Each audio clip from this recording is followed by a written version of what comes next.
ce qui pourrait réveiller les questionnements vis-à-vis de Dieu ou vis-à-vis de la foi. Vous savez, c'est toujours dans le malheur que les choses se réveillent. La mort d'un proche questionne.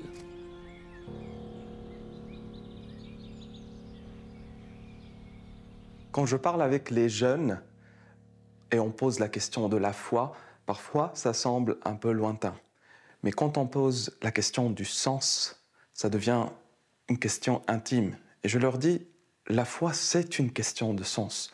D'où nous venons, où nous allons, qui sommes-nous?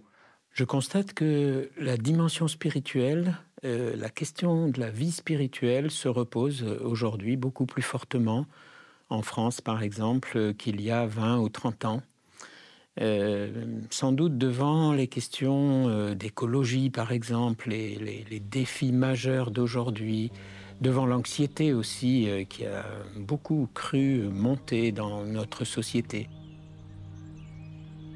Mon cher Louis, à l'heure où tu lis cette lettre, la mort n'est plus un mystère pour moi.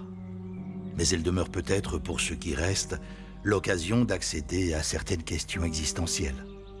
Je n'ai pas réussi de mon vivant à te partager l'importance de s'intéresser au sujet de la foi, et je connais ton indifférence à ces questions. Il est pourtant essentiel d'oser y réfléchir, dans un monde où les croyances et le mensonge se multiplient et où il devient de plus en plus difficile de discerner le bien du mal. Pour moi, il est primordial d'avoir le courage de se poser honnêtement la question de l'existence ou non de Dieu. Il y a tant de dangers à succomber aux idées toutes faites, à la dictature du divertissement. Résiste! Quel est l'avenir de l'homme si sa pensée est enfermée dans les algorithmes des réseaux sociaux qui dictent ce qu'il faut penser et croire?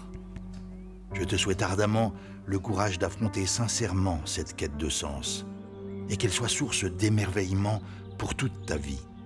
Tu trouveras dans ma maison quelques livres à ton attention, ainsi qu'une boîte avec mon carnet spirituel, dont tu pourras t'inspirer si tu en as le désir. Adieu, mon Louis, ton grand-père qui t'aime si fort.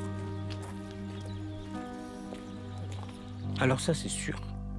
Il faut du courage pour poser un acte de liberté, alors que la mode d'aujourd'hui va tout à fait dans le sens opposé à ce qu'on pense, à ce qu'on croit.